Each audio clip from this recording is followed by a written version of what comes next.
What do you believe in, David? Creation.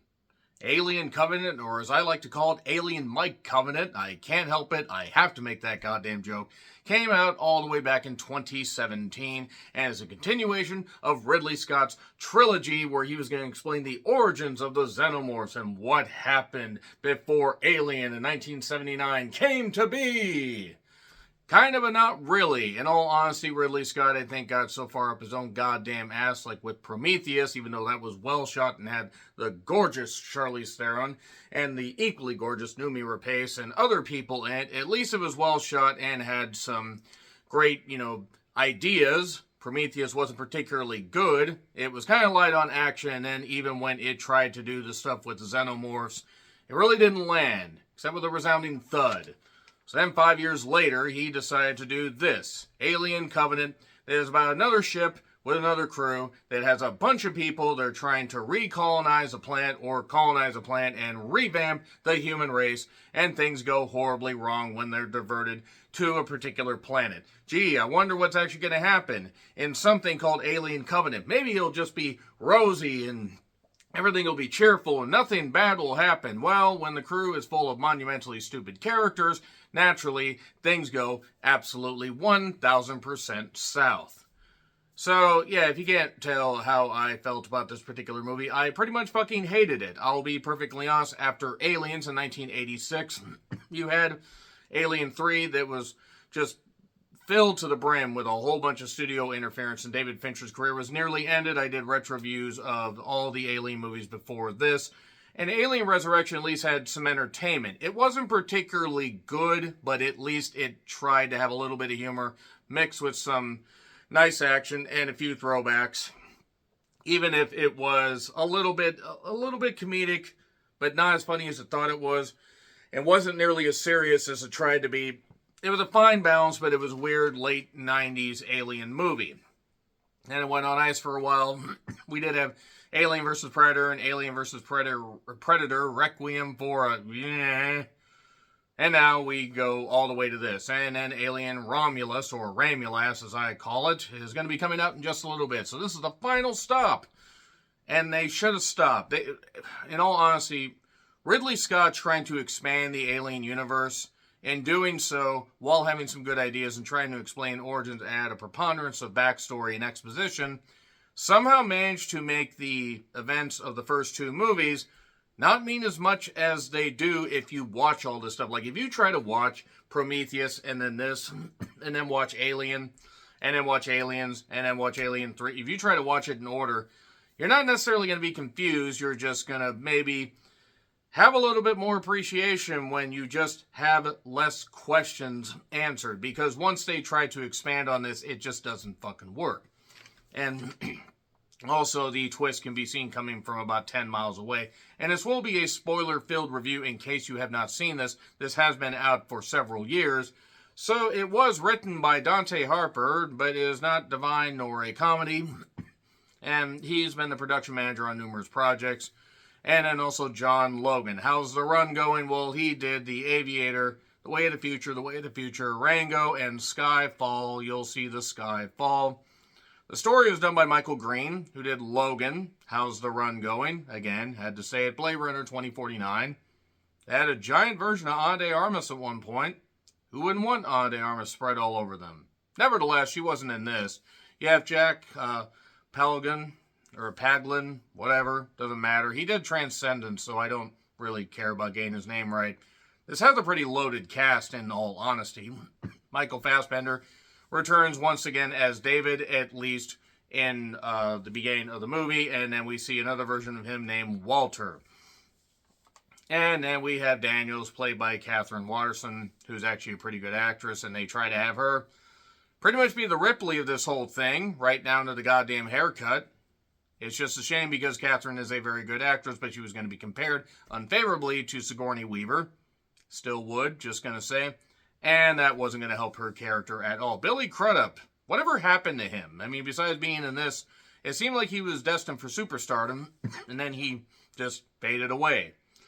You also have Danny McBride, who plays Tennessee, and I don't have a problem with Danny McBride pretending to be a comedian. He certainly is better at that than he is at being a writer, because he was involved in that Halloween trilogy, where only the 2018 version was actually any good, and then David Gordon Green basically desecrated, shit, and pissed all over the goddamn corpse of Michael Myers. And also, he was involved in The Exorcist Believer. So yeah, fuck Danny McBride thinking he's a writer. How dare he think that he's a writer? He's not any good. He doesn't understand horror, and he should not be allowed to write another horror project. So Damien Bashir, who was in The Nun, who stupidly got buried and then had to ring the bell. That was dumb. So stupid. Carmen Ejogo, I'm sorry if I got that wrong. I mean, I've seen her and stuff. You have Jussie Smollett before that bullshit that he did.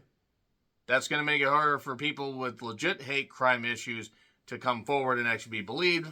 You do have Callie Hernandez, the gorgeous Callie Hernandez, I should say, who was in the 2016 Blair Witch. So it's a nice 1-2 punch of stuff that shouldn't have really happened. But hey, you got to look at her on the big screen, so that's always a good thing.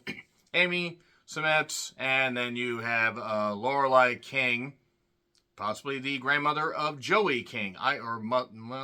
Would be probably the grandmother. Nevertheless, she's the voice of Mother Blood on the ship Blood.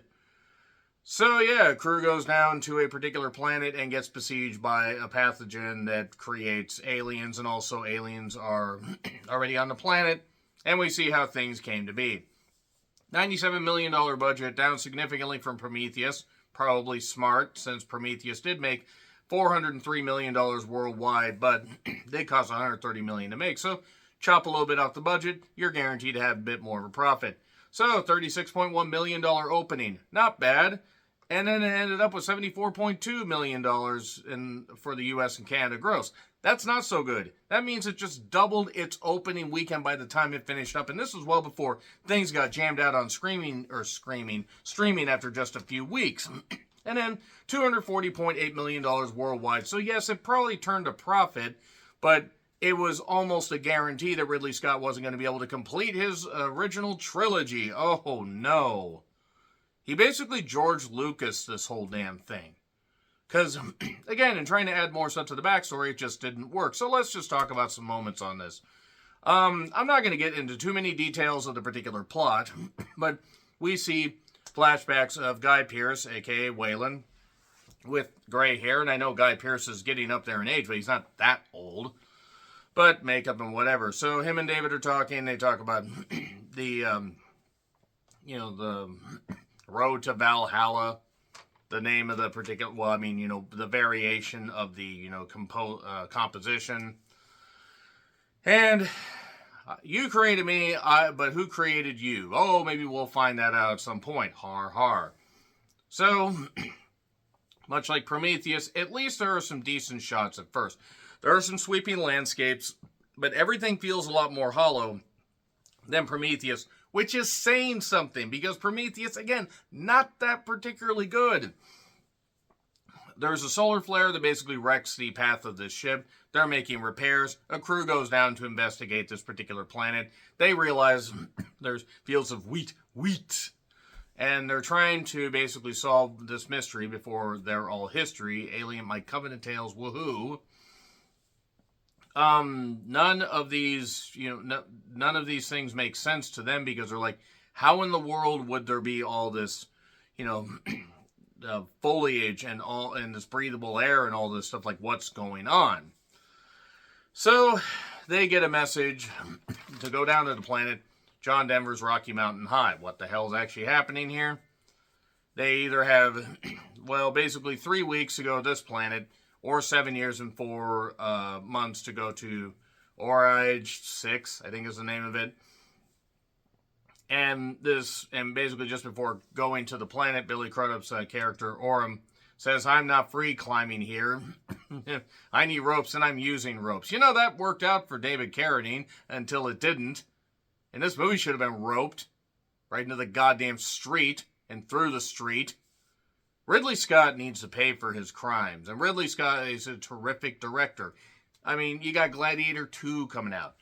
He's done a lot of great stuff, but man, when he gets up his own ass. So, yeah, Utopia with all this weather pattern, or weird weather patterns, yet things are all right. They notice that the tops of the trees are taken off like some big old thing took the tops of trees off.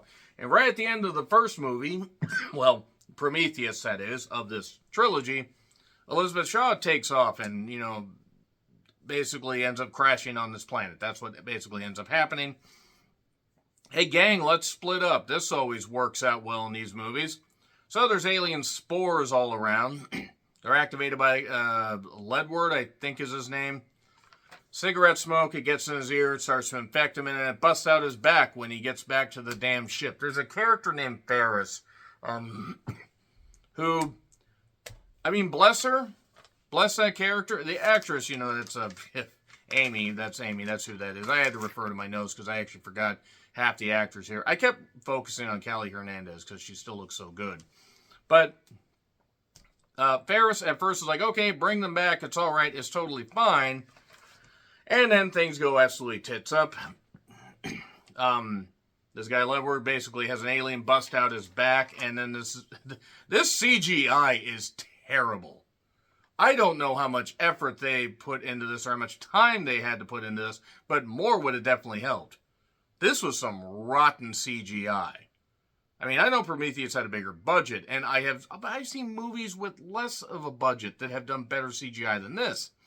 So people start dying stupidly. They realize it's the crew from the Prometheus, but only one is left because they're getting besieged by these xenomorphs that suddenly are busting out of people and attacking and whatever, but they're these silver xenomorphs. They're white silver xenomorphs. They are not the black ones.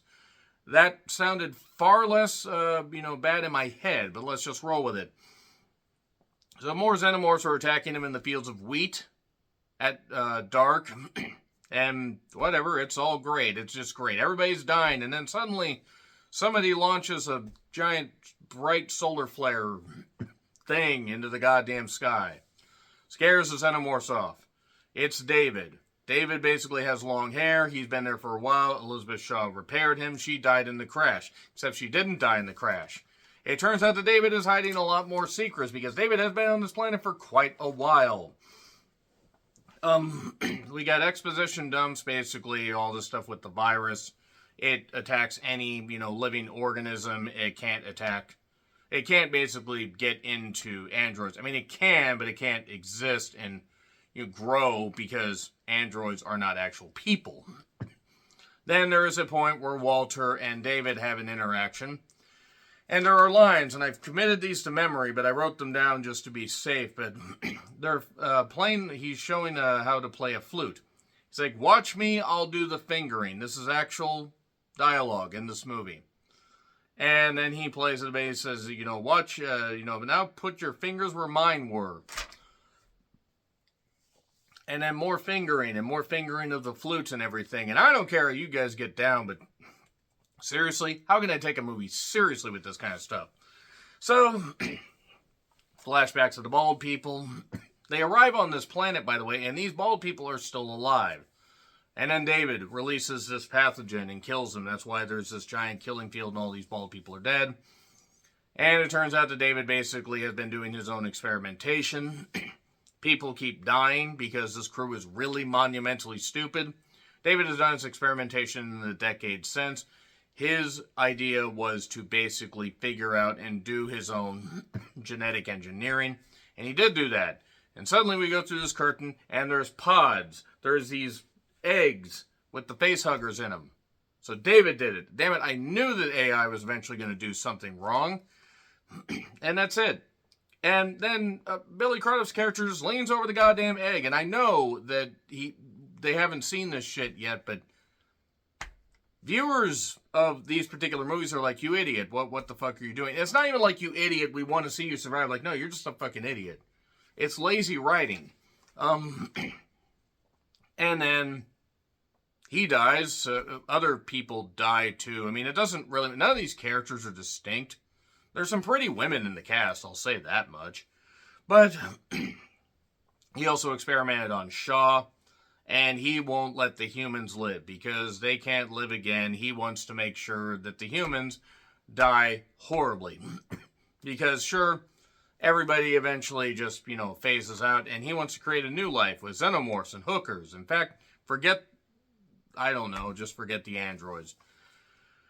And then various other people keep dying very stupidly. We get onto the ship after Walter and David do some fighting.